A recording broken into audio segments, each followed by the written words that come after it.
Welcome, welcome! It's my dog with the TexasSpaceNavy bringing you another Star Citizen video.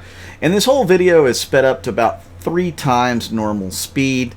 It took about 30 minutes to do all these missions. I chained a bunch of bounty hunting missions together. So I started from the very first, where you have to take the bounty hunter pro tempore contract or whatever. It's kind of like a test contract to see if you got the goods to be a bounty hunter. That's the very first one you have to take before it opens up all the other bounty hunter missions. Now, of course, you can find these by pulling up your Moby Glass and going to the contracts tab, and then choosing those missions.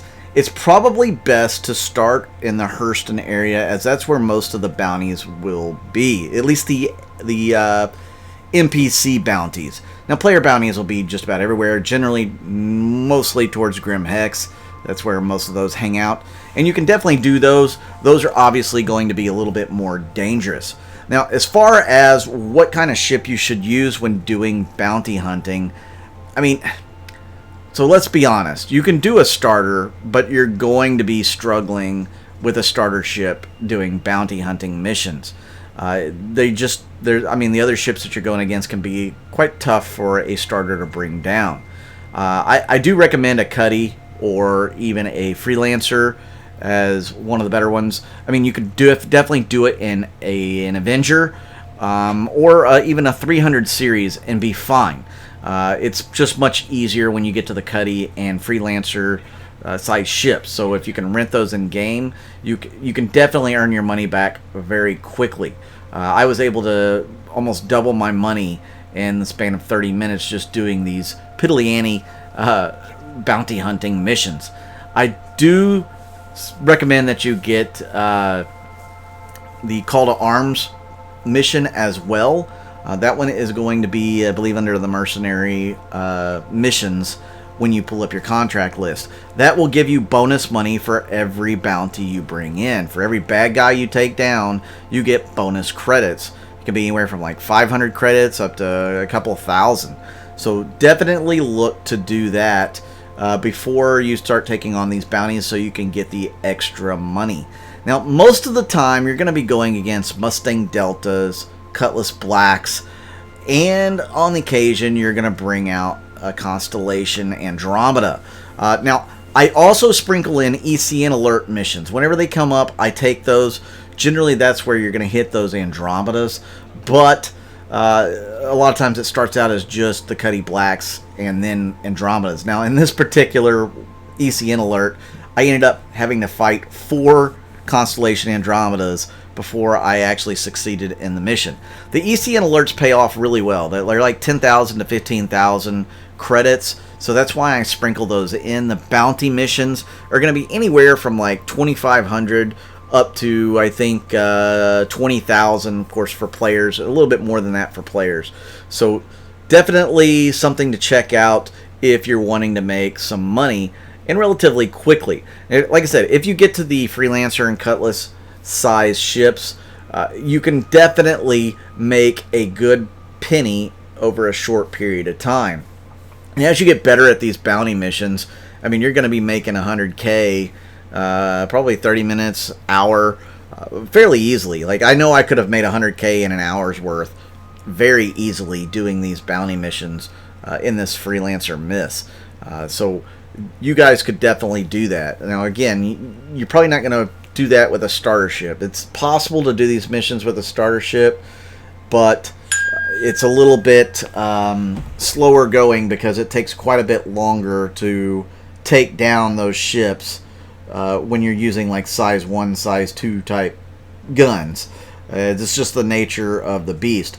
Plus, you have to worry about what their size 2, 3, and 4 or 5 guns are going to do to your shields. So I do recommend that you also upgrade components on your ships if they're ships you own.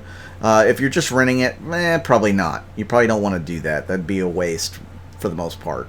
But yeah, for ships that you do own, you're definitely going to want to get some military grade components, whether it be shields, coolers, even power plants. That all helps whatever ship you're using in a combat role. If you have a ship that needs a turret gunner, you know, like this Freelancer could use a turret gunner, a Cuddy Black can use a turret gunner, a Vanguard could use a turret gunner. I mean, it's obviously going to be easier if you've got somebody helping you gun down these outlaws, but it's not required. I did fine without them. You know, I didn't have any issues whatsoever. I don't even think they brought my shields down even when I was screwing around.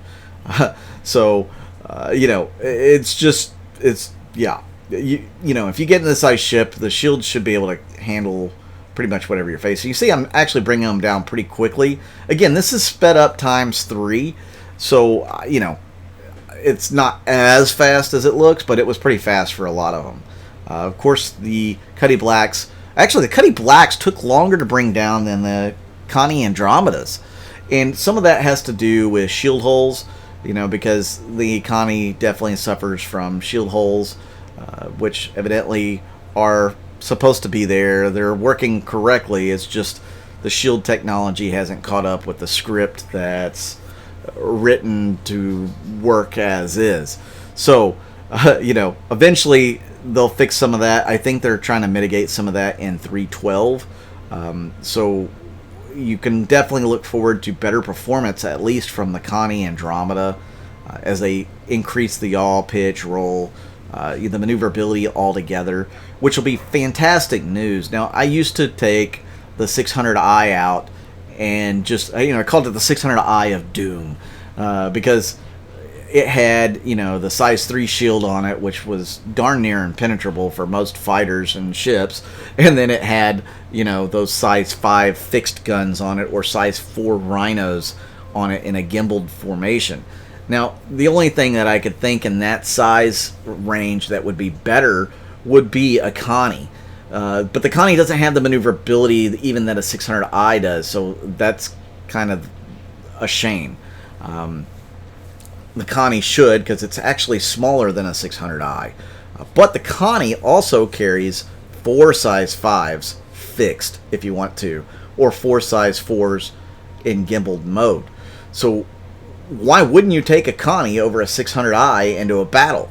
And it all comes down to the fact that the Connie has such nasty shield holes that it falls apart rather quickly in combat. I mean, little fighters can take out a Constellation, and it shouldn't be that way. The way that the Connie was geared or set up, it was set up to be able to take on 4 Hornets in combat and be able to, you know, take them out.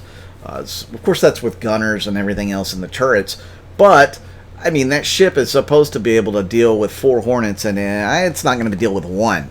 That's how bad it is right now. So I really do hope that the improvements in 3.12, you know, fix some of the Connie issues and make it a ship I want to take out and to fight with. Because, like I said, you should be choosing that over a 600i. It's got better guns, or more guns. You know, it's designed for combat, whereas a 600i is not. It's designed for touring, for exploring. But it does have fantastic shields and, you know, decent weaponry. So missions like this could definitely deal with that, but the Connie in the future should be the one that most people are going to choose to do this. Freelancer is still fine with its 4 size 3s gimbaled. They are very devastating. The Cutlass, you could use 4 size 2 gimbaled or 4 size 3 fixed, so they can still put down a lot of firepower down range, and that's just the pilot weapons. We're not even talking about the turret weapons. So guys, let me know, do you like doing these bounty hunting missions? I know there's a few people in my org that really enjoy doing them, and they do them a lot because it's easy money. What about you? Do you like doing these bounty missions? Have you ever even tried it? Do you think that that's something you would want to try, considering the payout is pretty decent? You just have to string quite a few missions together. You know, I know a lot of people would rather mine or cargo for the time, but these will actually pay you off pretty well. So let me know down in the comments what you think. I do appreciate everybody tuning in and watching the video. You guys are so awesome. Definitely check out the description of the video to join Patreon and YouTube. I'm Mud Dog with the Texas Space Navy, and I'll see you out in the verse.